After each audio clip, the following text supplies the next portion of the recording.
Yeah, these moments of initiation into what it means to be human, when we allow ourselves to remove the mask. This is a big part of men's work. Like, take off the mask that you can do it all on your own, that you got it all together, all the things. Or take off the mask that you believe you're not enough. Take off the Mm. mask that you can't do it, that you're not doing it right. These are the type of things that go on inside the minds of men, as I've Mm. seen it. And when we take that mask off, we get back to the essence of who we are and what we're here to do in this lifetime.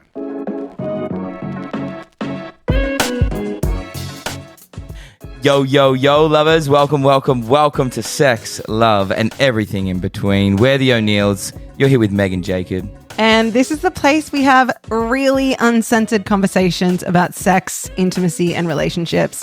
We're super excited you're here. Enjoy this episode. Yo, yo, lovers. Hello, hello, hello. Welcome to another episode of Sex, Love, and Everything in Between. And Meg is currently out taking our beautiful son, Oshin, for a walk. And I'm here having a conversation with a man that's deeply inspired me and my journey with men's work. And yeah, we've got Adam Jackson here. He's the co-founder of Sacred Sons. He hosts the Sacred Sons podcast. And yeah, this has been something that I've wanted to reach out and make happen. And all year I've been trying to reach out, and I've been like, oh, I'll send the email now. And I can now understand, like, I had to go through the birth portal. I had to become a father to really arrive here on this call with you, bro, to, I believe, like, get as much value as I can, but also really share some deeper truths with our audience, man. So thank you so much for taking the time to be with us today. Yeah, Jacob, thank you for inviting me. Thank you for keeping me in your thoughts, and congratulations on the birth of your little baby, Oshin. 33 days. 33 days of life. How precious, and what a beautiful ceremony. Just before we started recording, you were telling me a little bit about the birth. And I have a daughter, Winona, who's 10 months. So I have 4 children. My oldest is 10 years old, and my youngest is 10 months old. So I am just as much of a new dad as what you're stepping into as well. So I really feel you on that journey, and congratulations to you and your family. Amazing, man. Thank you so much. And yeah, hearing that, like, I'm the eldest of 4 children myself, and I grew up in the country with siblings and just nature. And for me, it's so amazing what's come online since Oshin has arrived. It's like, oh, I want space. Oh, I want family. Oh, all of a sudden my time is sacred now. Netflix, gone. Scrolling, gone.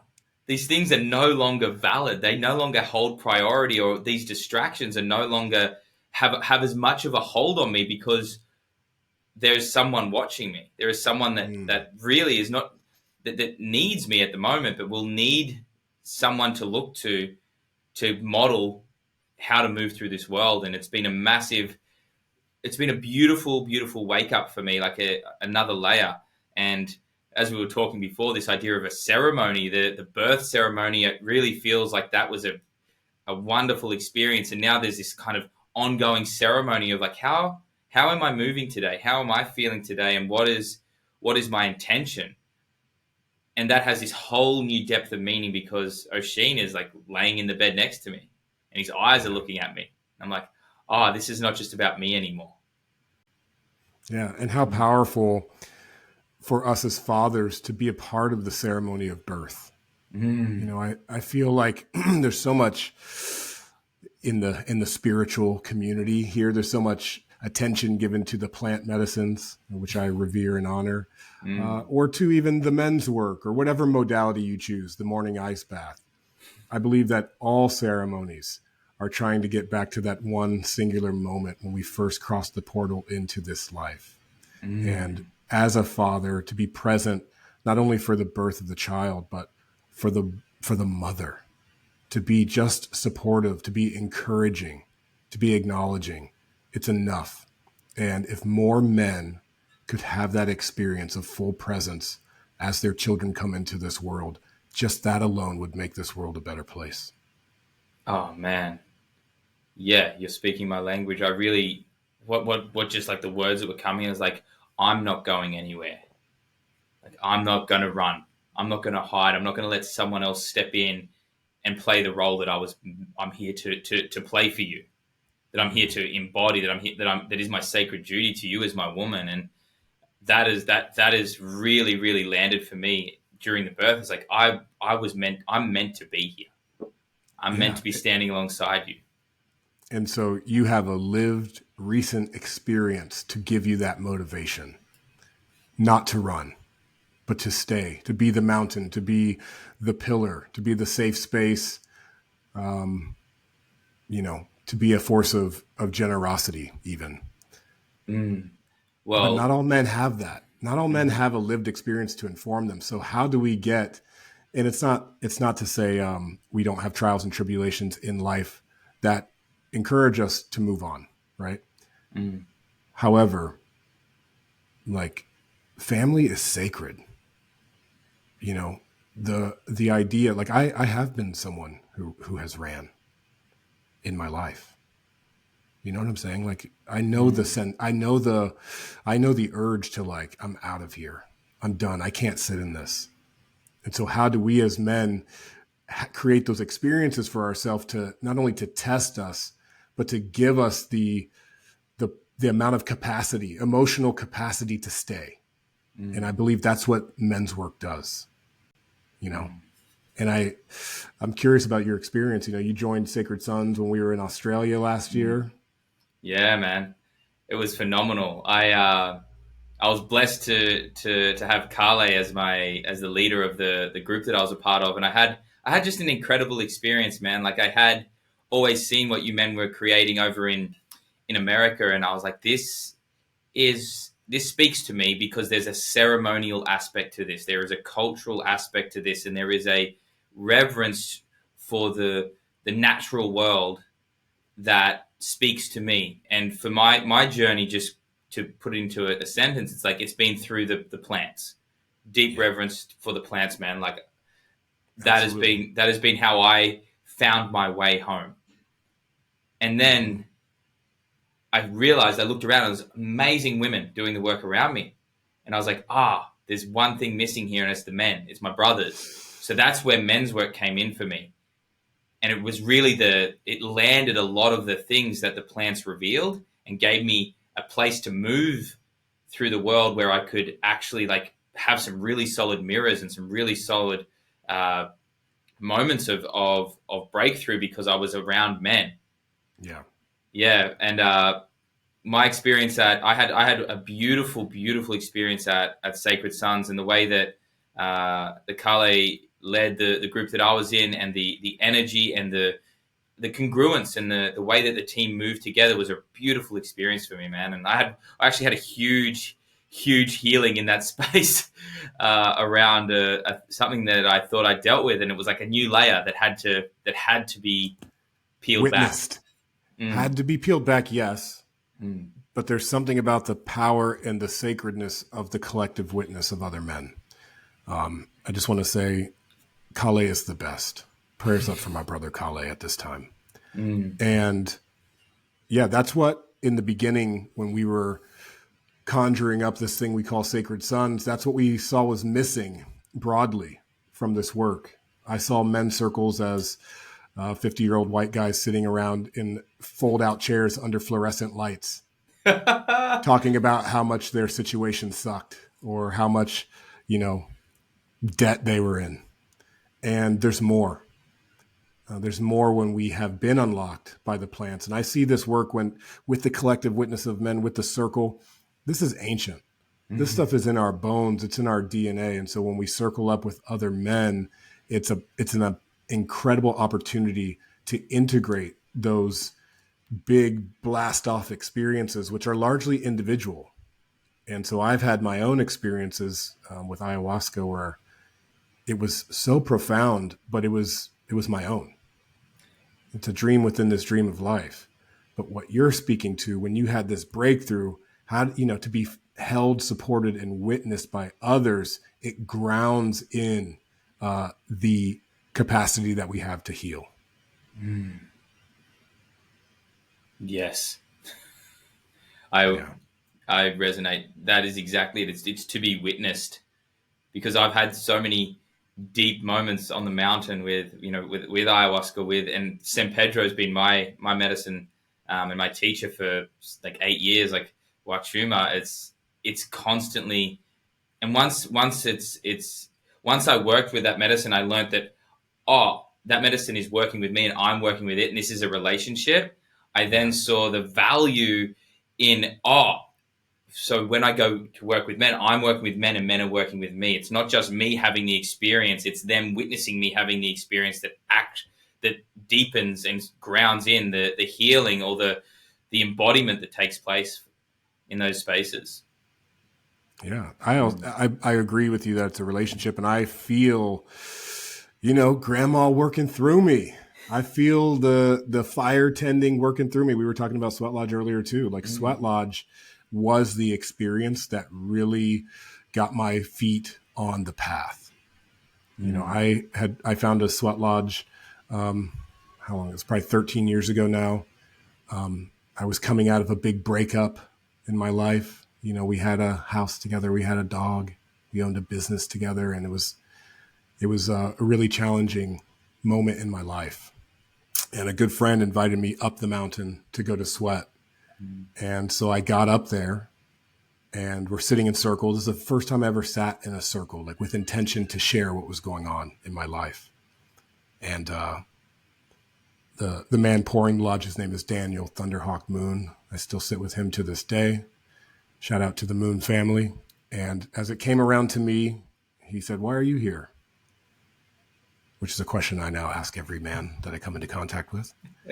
And I was filled with resentment, man, of this breakup. And I said, she did this, she did that. She left.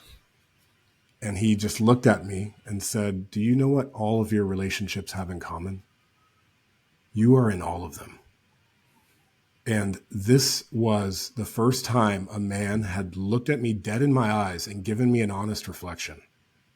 Not to tell me it's going to be okay, not to appease my judgments of the situation, right? But to look me dead in my eyes and into my heart and say, "Hey man, take ownership for this. Take ownership of your part." And I would say that began my men's work journey. Not that it was a co-ed space and everything, but I was like, holy shit, I need a mentor. I could use some feedback from other human beings. I don't got it all. I don't got it all figured out. You know what I mean? And it's okay, men, to admit that. We don't have it all. And we've been sold a lie. And that lie is that you have to do it all that you have to do it all on your own. And if you ask for help, it's weakness.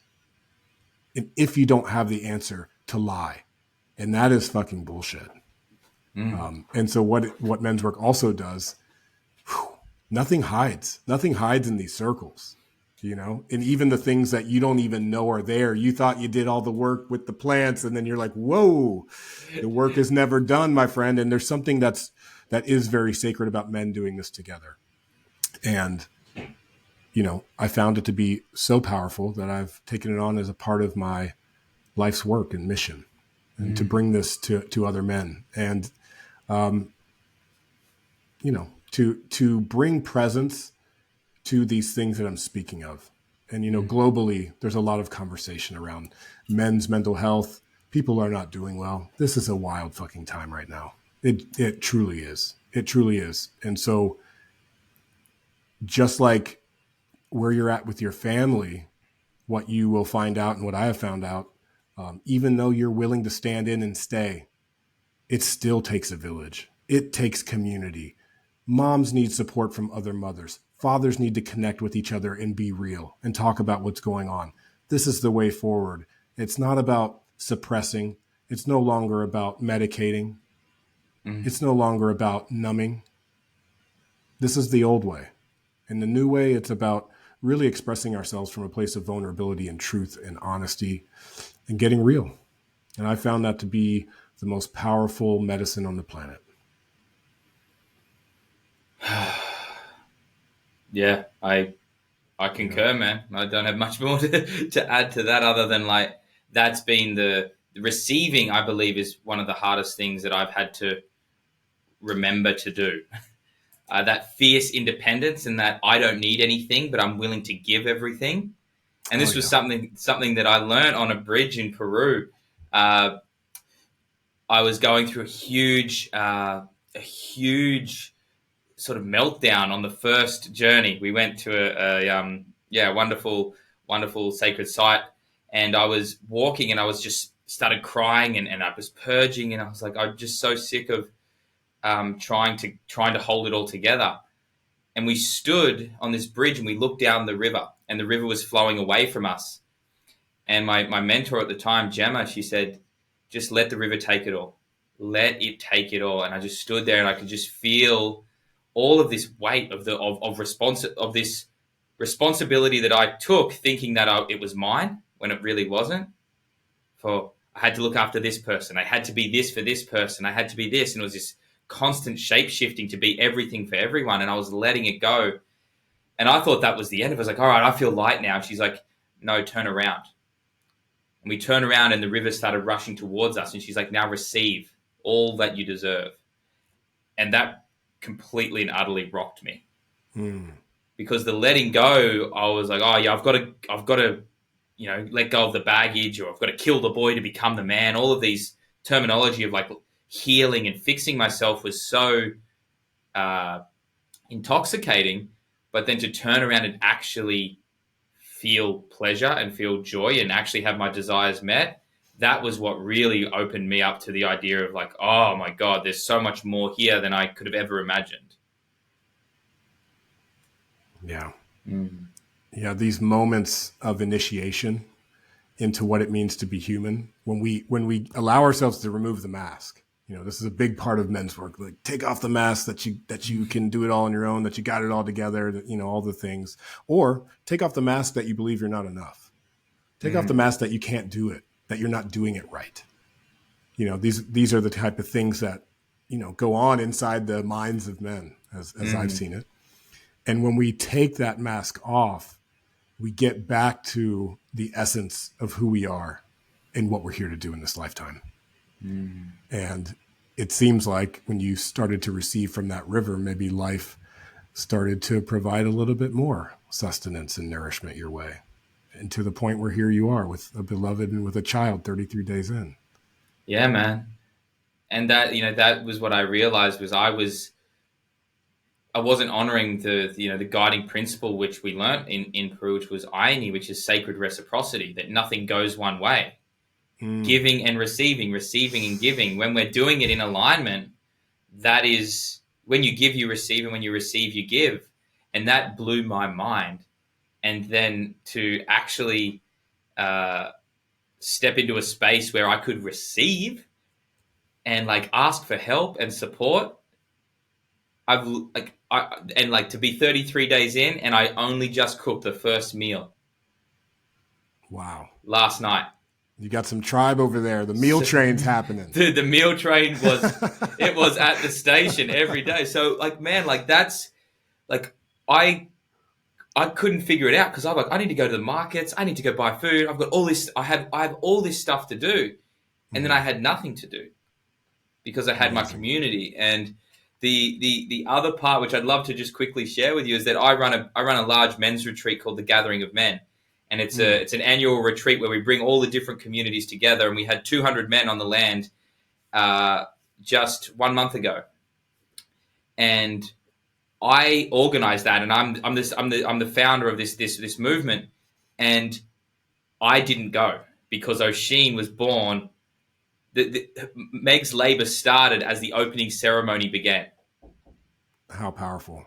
And he was born that evening, and I missed. From Friday to Monday, I was at home with my family while the men that I trust and that I called in for my support, they ran it like seamlessly. And it was the best one we've done.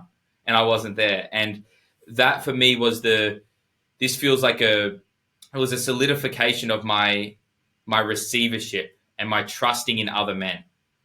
Wow. So that was and it's been such a beautiful thing to be connecting with these men now a couple of weeks later and hearing their stories from from the experience that they had, and to know that this was it's not just the Jacob O'Neill show, or I'm not the savior or the guru.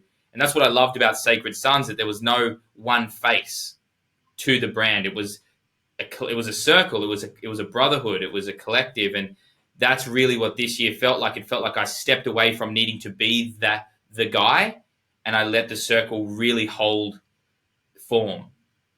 And I got to receive exactly what I needed, which was space to be with my family, which was the kind of thing. I was like, I didn't want to run from my responsibility at home, but I also want to have an impact in the world. And I also wanted to have what greater responsibility could there have been for you to show up? Like, how this is like a message for all of those brothers who you've gathered. It's like, hey, when I have, this calling, this responsibility, like this is how I show up. And I think, yeah, man, I've gone through the same type of surrendering, leaning into trusting men to run events. We have events around the world with men that we have trained with. But Sacred Sons started with 3 of us.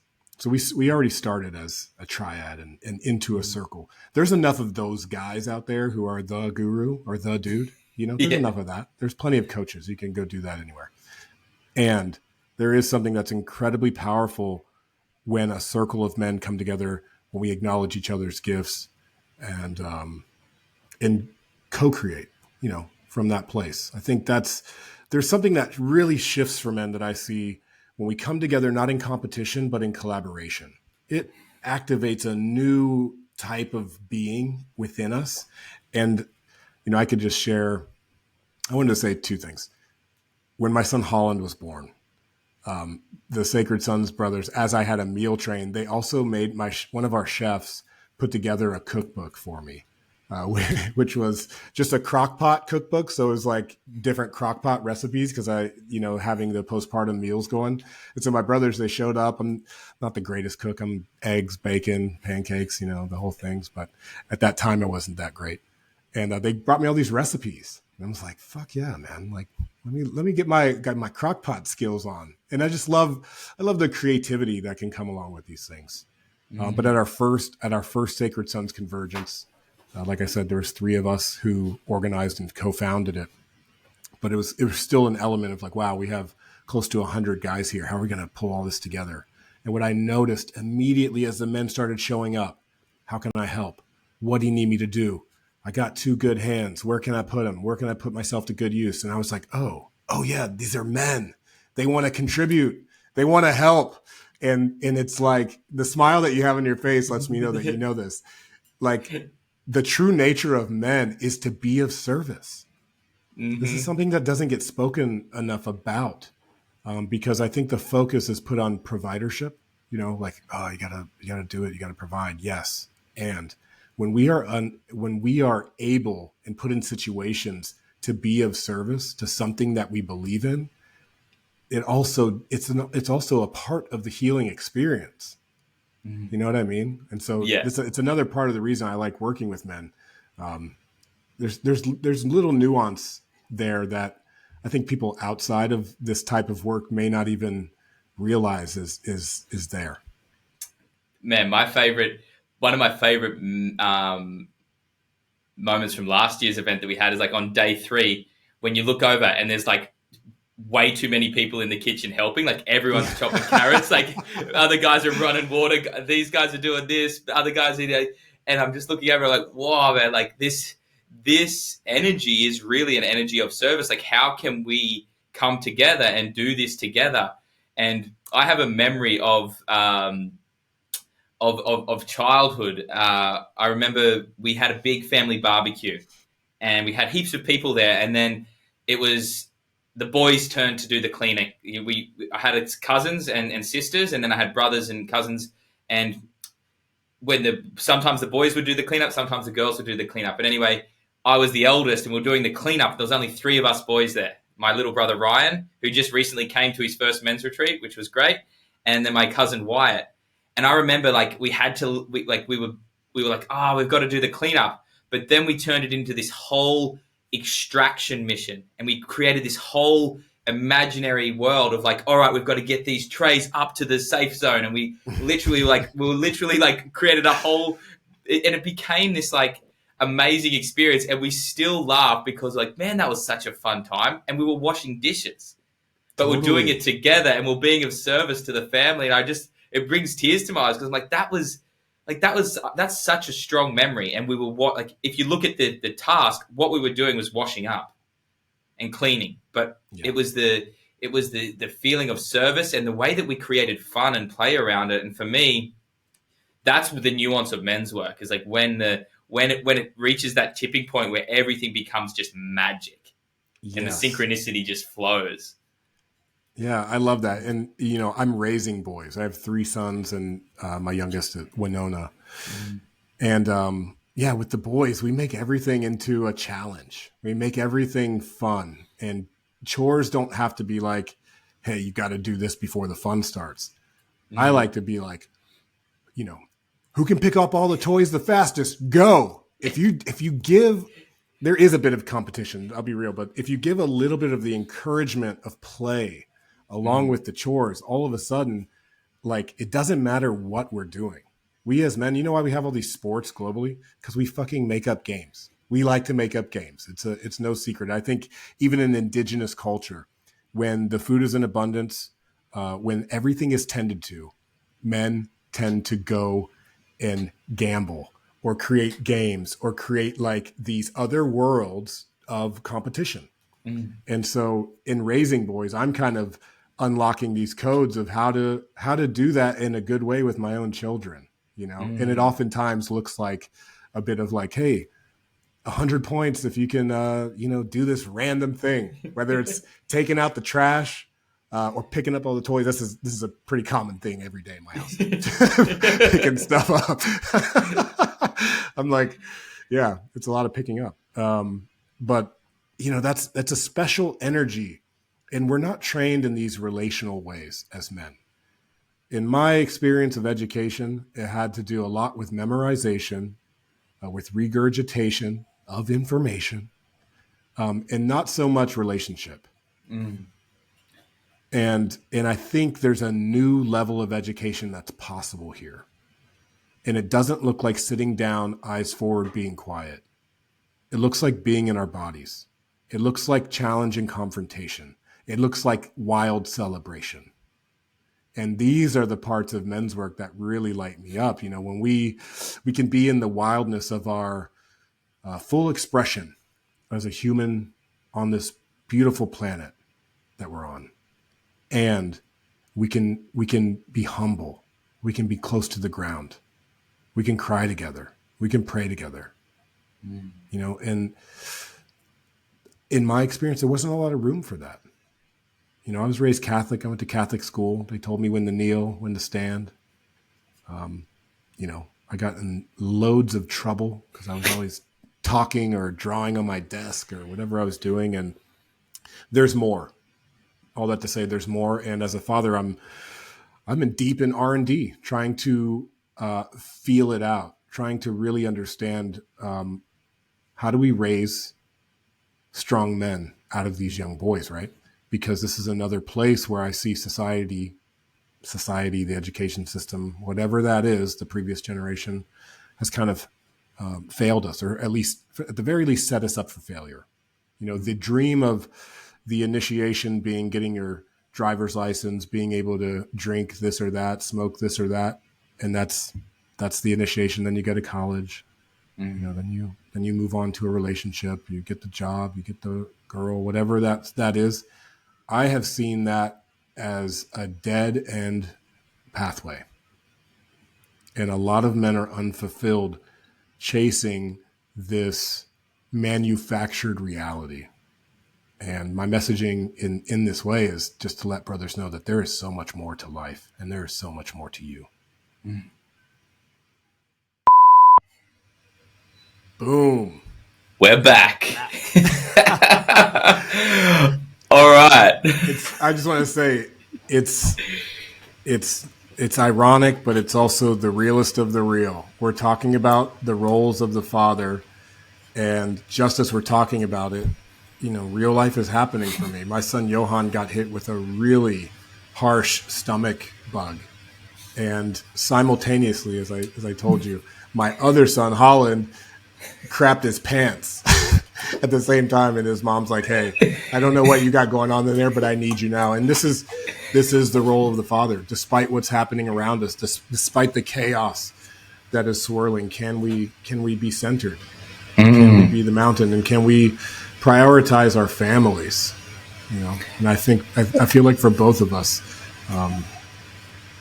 prioritizing our homes, our families, our beloveds, it has to be at the core of this work. 100%, man. And like you said, it was just so beautiful that was the thing that happened right in the middle of the podcast. It was like, oh, we're talking about the sacred role of man and how we do the work for our families. And then it's literally in the middle of the podcast, you get called to embody that. And what I loved was, like, for me, I was like, of course. There was no like, oh, Adam's running away from me, or there's no like, oh, this isn't important to him. And the beautiful thing, man, I just want to honor you, was that your communication immediately after was like, hey, I want to pick this up and complete this. There wasn't like, just like, oh, we're not going to get to do it. There was communication, and there was a level of like, hey, let's get this done, and I'm still going to show up and complete this interview. And that for me was such a beautiful experience, and it's showing me, because yesterday I had one of those days where Oisin just didn't want to, play to the schedule that I had for my day. I had a full day of work planned, and I did one thing. I had a list of 10, and he needed me, and my wife needed me. And I thought about you and you being called to honor, your role. And it was like, yesterday I was like, this is what I'm here to do. If I can't do this, then what is the actual value of the work that I'm bringing to the world in the men's workspace if I can't do it in my own home? Yes. And that brings to me the value of men's work. It's structure and flow. And so, I'm also just getting off a call with a few brothers and Sacred Sons, and life is really happening out here. We just went through a massive election season. This entire year has been so divisive on many levels, but like in the political ideology, the identity politics as it is, and circling up with a group of men, not only for the witness that we were speaking of, but to put our heads together. Like maybe I'm fully resourced at the moment, and there's a brother who's not. And then maybe there's times where I'm like, dude, I'm in the unknown right now. I need support. That's really what men's work invites in. There's no gurus here. It's the circle. The circle is the teacher. You know what I'm saying? There's no perfect people. And if anybody's coming at you talking about perfection, run. Yes. It's so funny you say that, man, because like I said, I got called to be in the birth portal with my wife when the gathering of men, we call it Tigom, was running. Yes. And I've got a bro, his name's Keegan, and shout out to Keegan. I called him, I said, bro, I need you to step in for me. I need you to play the role that I normally play. And I'm the hype man that's drumming, that's singing, that's just like bringing the energy. That's kind of the role that I play in the lead team. And he said, I've got you, bro. And he's like, can you just send me a voice note? Just send me a voice note, though, sort of encapsulating what the essence of this year is about. And I remember sending it to him, and I hopped off, and I was like, I think all I kept saying was the circle, the power of the circle, the ancient technology, this primordial technology of the circle, where the circle can hold everything that needs to be held. It can witness everything that needs to be witnessed. And the beautiful of the circle is it can expand and contract based on how many men are there. Or if a man needs to step away, the circle can close in. The container can literally navigate itself. And for me, that idea of the circle is, even to the point where I bring it into my personal life as well, is like, oh, I've got my inner circle. And it's funny, we were speaking last week. It's like the fridge is full again, man. Was talking about like I had one of the facilitators, my bro Nick, came by yesterday and dropped off fresh fruit and a carton of eggs and a lasagna in the freezer and some ice cream for my wife. And like that's the circle, literally intuitively guiding and supporting and resourcing the community. Yes, it's got to be. And I get this all the time. How do I bring this work home? how do I implement it into my life? And I believe that it's just in that. It's in the relationships. It's in the actual bonds that we make with one another. And the way that we create those strong bonds is through deeply intimate, situations. And, I think I said last time we were talking that I have been someone who has ran in the past. And very early on in Sacred Sons, it was literally the first time we had what's called an EMX, embodied masculine experience.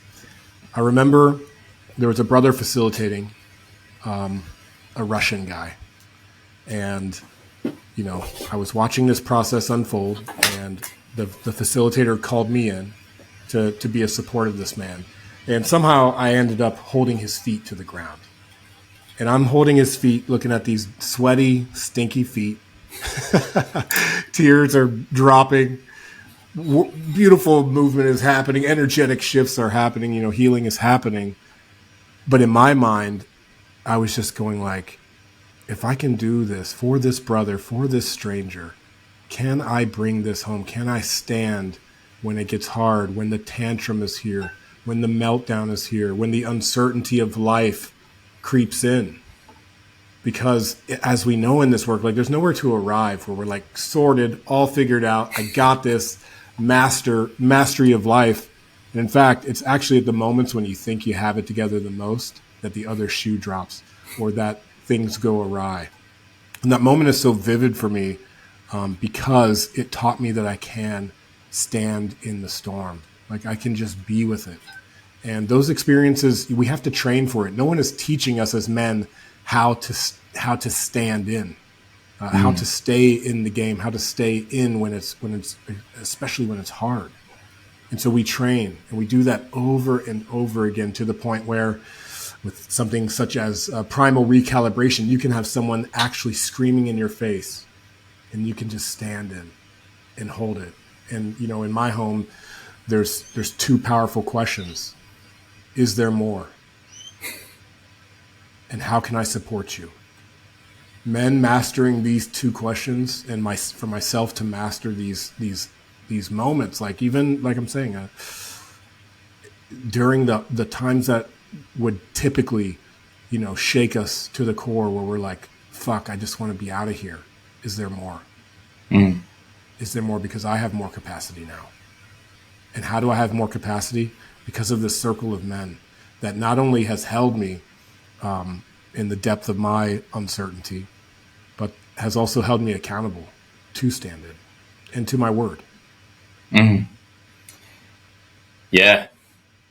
That what I take from that, and how like I'm sort of just understanding my own journey a little more, is like, yeah, it has almost felt like the last 8 years of my journeys, from that first ceremony through to my then deepening into men's work 6 years ago, and then slowly finding my way to this point of deep facilitation. It's really been a matter of how much can I become like the hollow bone, yes, and clear out my nervous system of all the things that stop me from serving, but how do I expand that nervous system capacity? How do I become resilient but not rigid?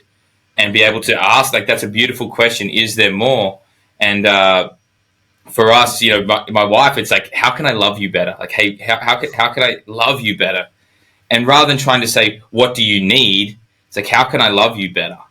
And that's, and, being in that birth portal, and my wife and I have just started doing our podcast series on that, I'm really understanding the process work in a men's workspace, how that calibrates a man's nervous system to weather the storm. Even if you're not the person that's leading it, just by witnessing it and holding the frame, whether it's the feet or a hand or a back on one of the, hand on the back of the heart of another man as he holds that kind of the structural intelligence of a process like that, it gives you an experience of, I can be with this. Yes. Those are the words. Like, can you be with this?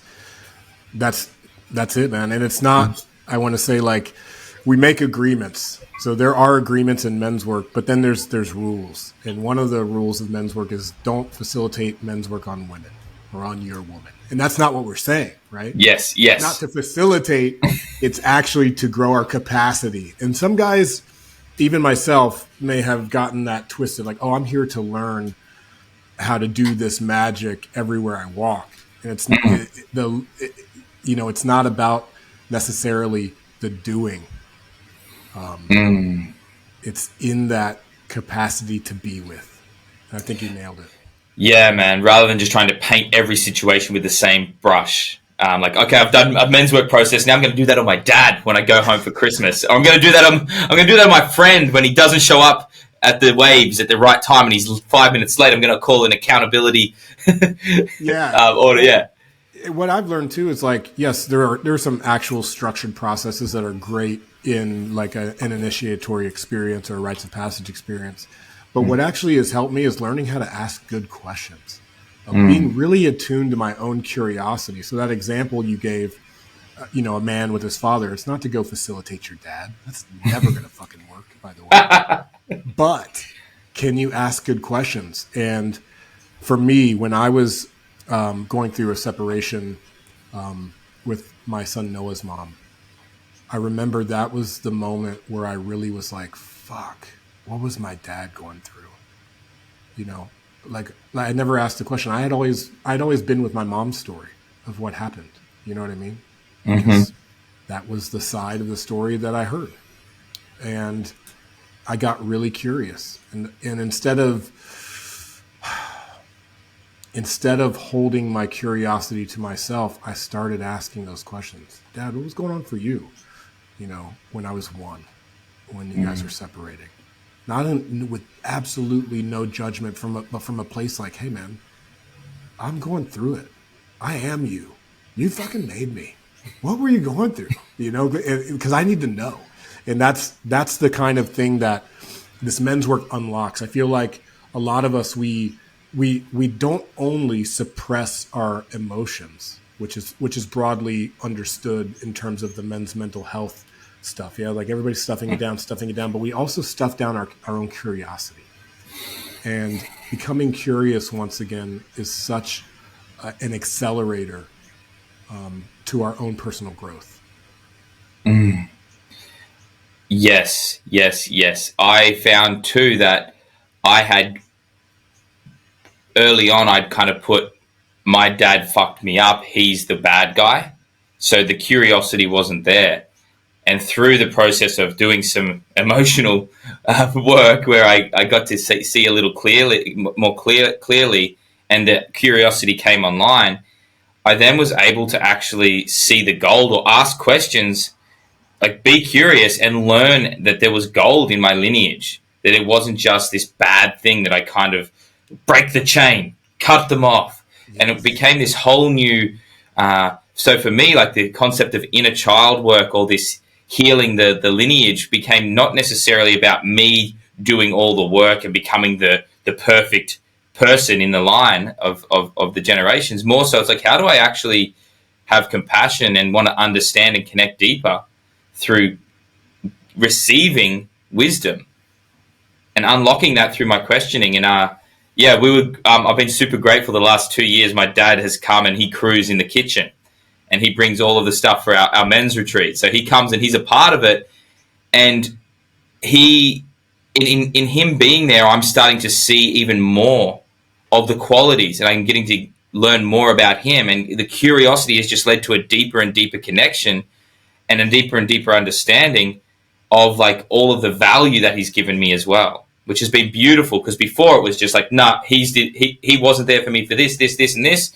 So I've got to heal and do all the work myself so I don't do that with my children.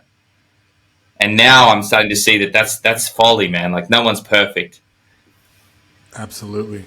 And there's always multiple sides to any situation or story. And it's important to be curious about perspectives and also to be courageous enough to ask the question in the first place. So many things go unspoken because we may at times lack courage. So another thing that this work does is it expands our ability to like make the courageous choice.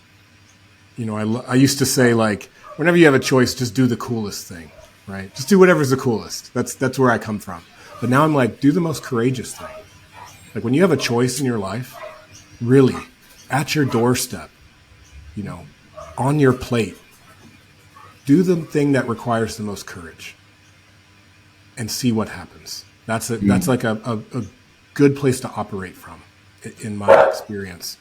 And what you bring up for me too is that this work of Sacred Sons, I've been cultivating, creating events, traditions, and we just completed our Convergence 9, and so 2025 we will have Convergence 10. This is a big milestone, and for the Brotherhood, it's a big milestone.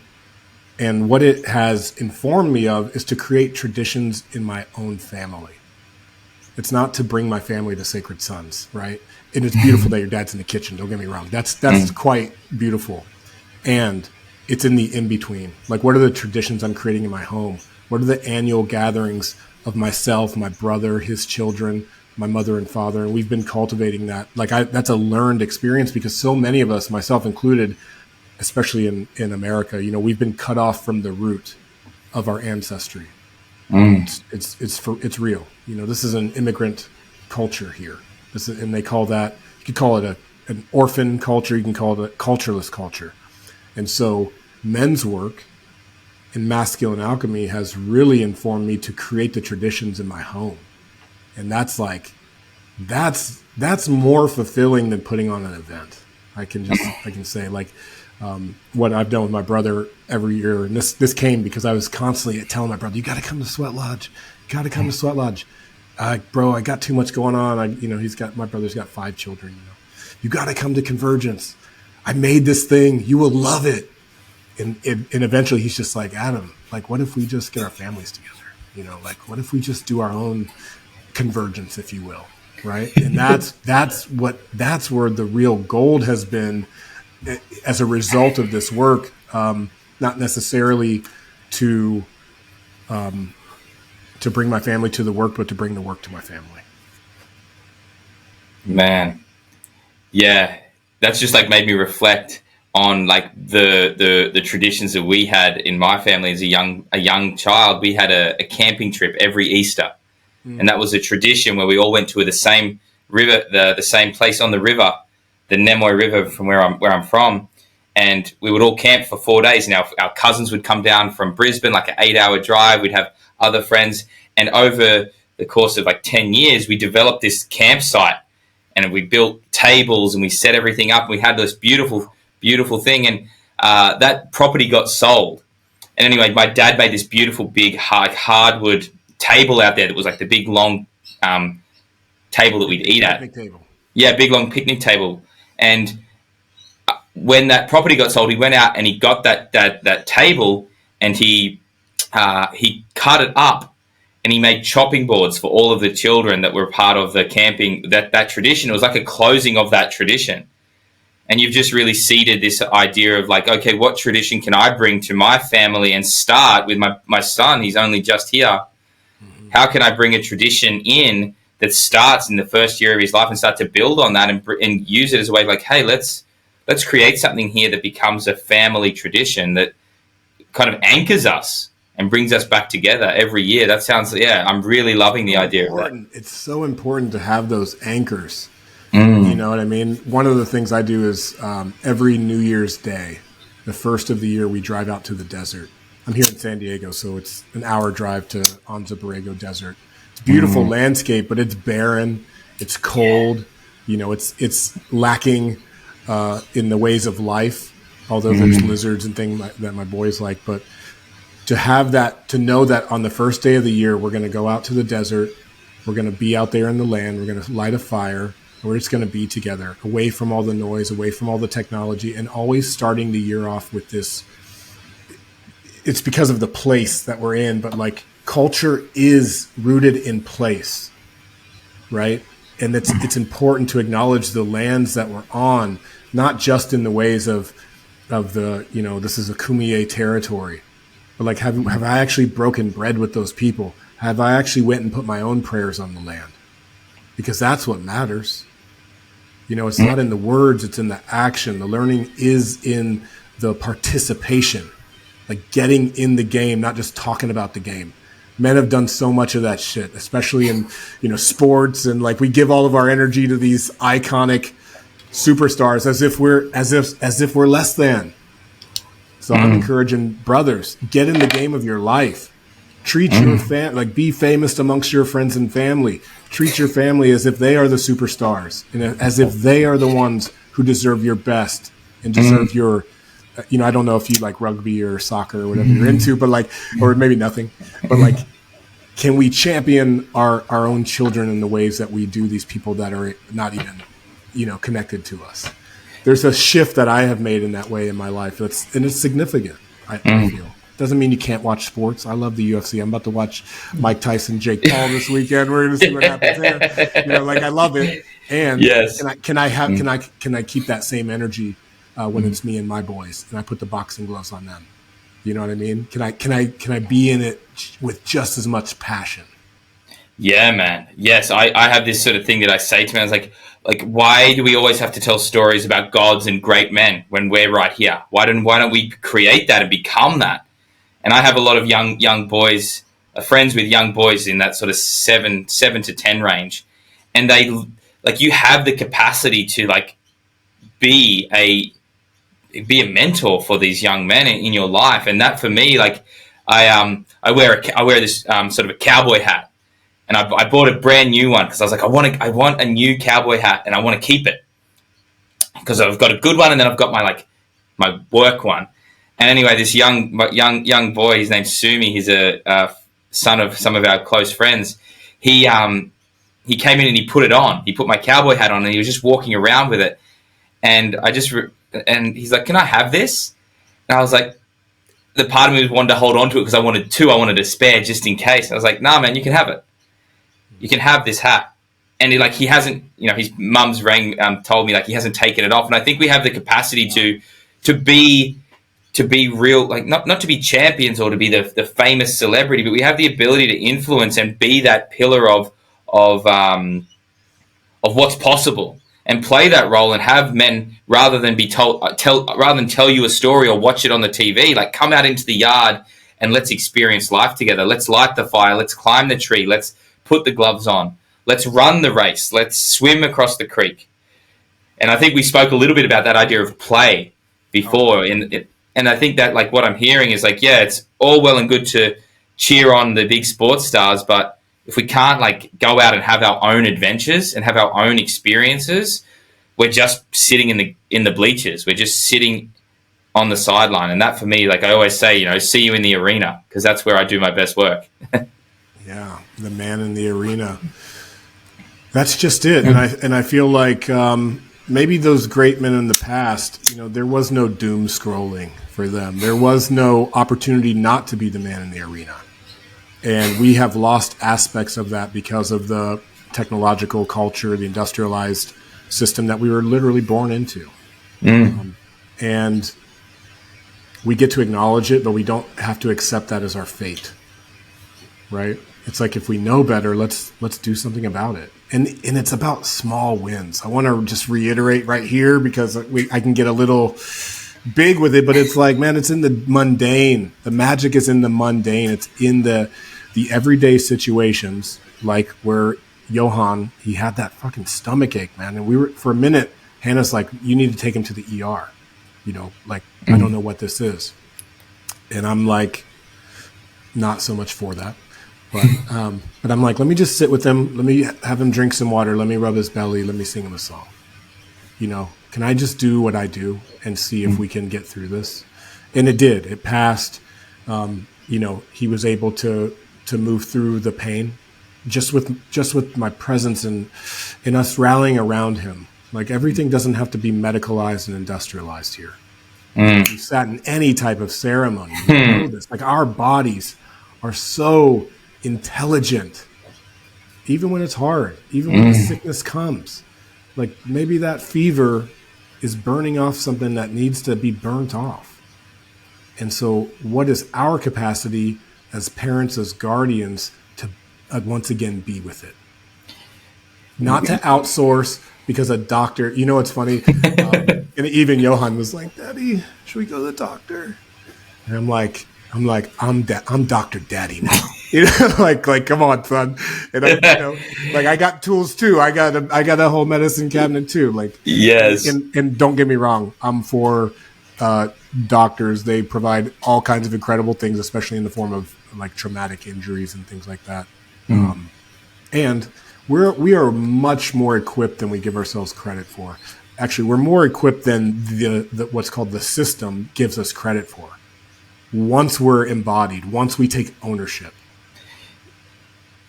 Man, that just comes back to, can I be with this? Is like, am I willing to be responsible and take responsibility and ownership and be like, cool, I don't need to run and give that my responsibility away to someone who's got a pill or a medicine that's going to take this away from the person, myself or my family member. Because once again, that, like you said, that fever might be burning something off. This stomach ache might be, deepening something here. Like it's not to say that, like you said, and I totally agree, that the medical system is there for a very specific set of reasons. For me personally, I don't engage with it otherwise, unless it's something, a massive emergency. But in those moments, very diplomatic. Yeah. But I'm the same. I'm like, oh, this is my responsibility. And I've had like different types of injuries and different types of sicknesses where I'm like, this is actually, even when I got COVID, it was almost like, I was like, this is kind of like a collective purge. And like all of our friends got it at the same time. And I was like literally just in bed, just almost hallucinating and sweating. I was like, this is asking me to slow down. It's asking me to stop. This is asking me to be with it. And I think that that's something that through my ceremony journeys has taught me, that don't run from this. Don't outsource your power. Don't rush off and give your control away to someone who's just going to make life more comfortable. Be with the discomfort. Be with the part of you that isn't too sure what to do, and trust and ask for support. Call on your tool, like pick up your heartistry tools, Jacob. Trust. And that's been a huge, and I feel that's going to be a huge lesson for me as Oshin continues to grow, and I get to put all of those things into practice in a much deeper way. Yeah. And on the other side, when reservoirs are full, when resources are plenty, can we be that friend that shows up with the chicken soup, that shows up with, whatever it is that wants to be provided? And we were kind of talking about this just a moment ago, but there's a sense of men as provider, but really prosperity comes in more forms than just money, right? It's a reality. I have worked with so many men who have come into the pitfall of giving their children everything they wanted in the form of, toys and means and money, but lacked actual presence. And so the prosperity can't truly be there unless the presence of the Father is home, and not 24/7. Like we're on missions here.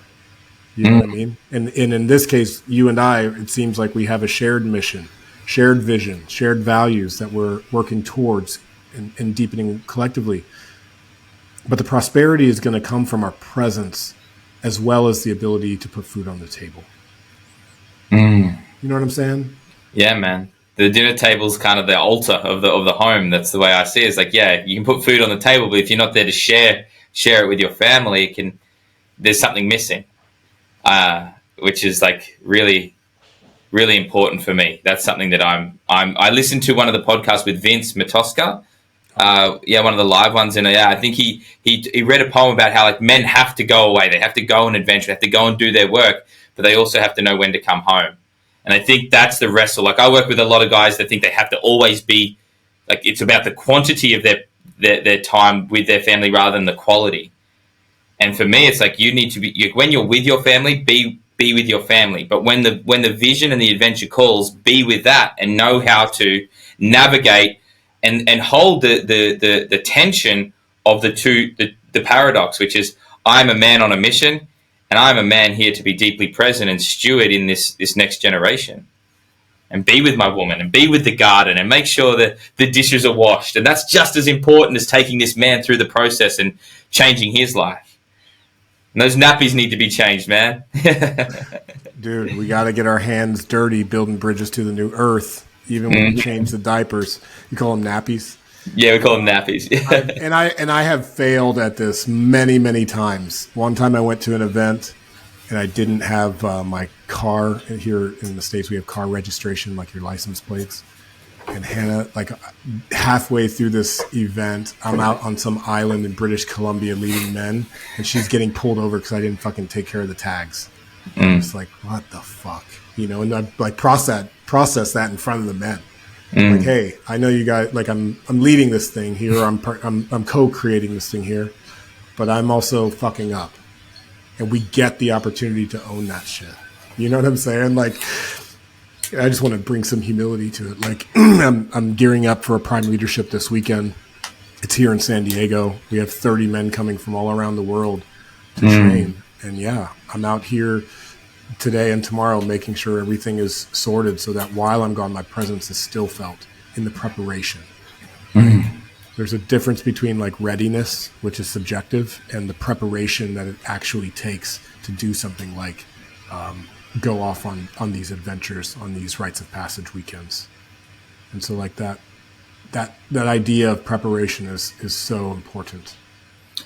Yeah, and that for me is kind of one of the things of like when I look at masculine energy as like a consciousness field, it's like, cool, I'm conscious of what my home needs whilst I'm away. I'm actually holding that field. I'm having that level of awareness rather than being like, I'm going to this retreat, I'm just going to completely remove myself. It's like, hey, I've tended to this place that I will return to, which is, you know, as men, if any men are listening to that have that drive or that vision to go out and serve in whatever industry you're in, it's like, remember that industry is there and you will come home to a home, and that home will, you know, most likely have, you know, all of the things that you care about. And that's the thing that I'm conscious, like very conscious of these days with this young man in my house, this little baby. It's like, yeah, go do the work, but remember that when the work is done, there's a home that you return to. And what does that home need from you?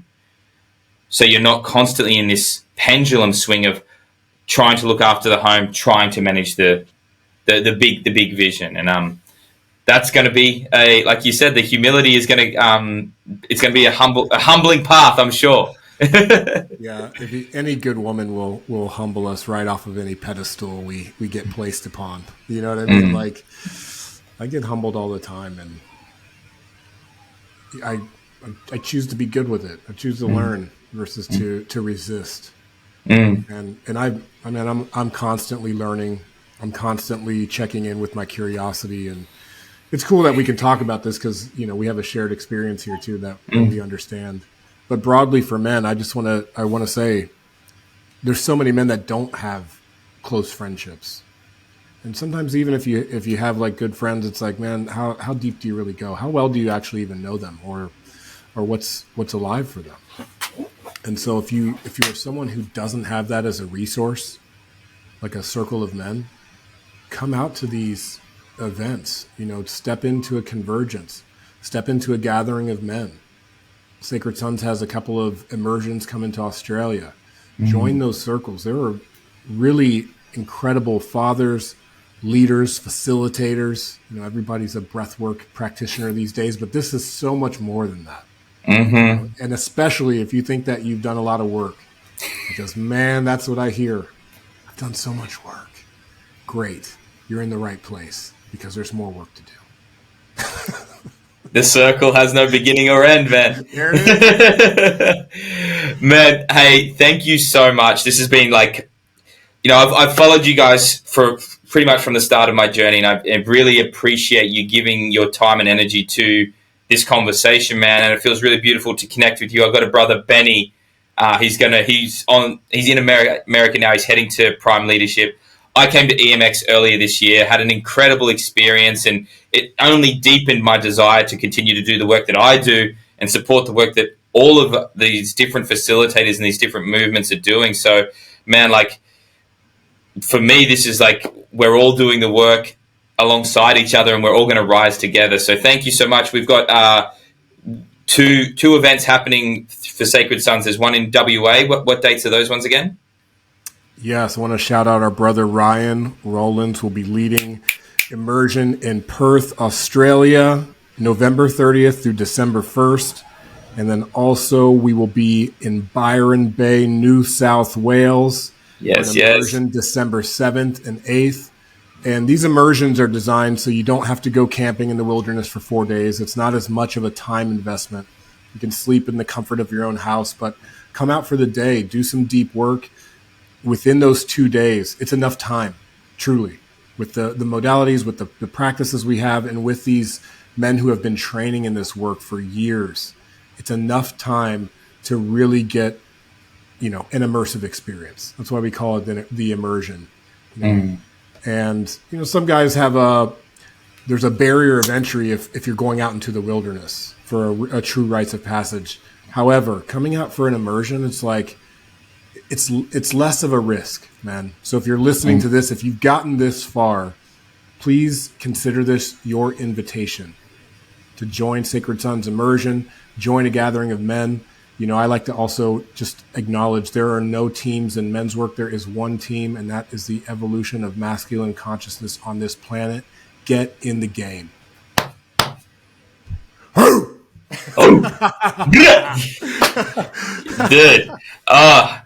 Man, thank you so much, guys. I'll put all the links down below in the show notes. Once again, brother, thank you so much. Big love to you and your fam. Guys, we'll see you next week. Peace.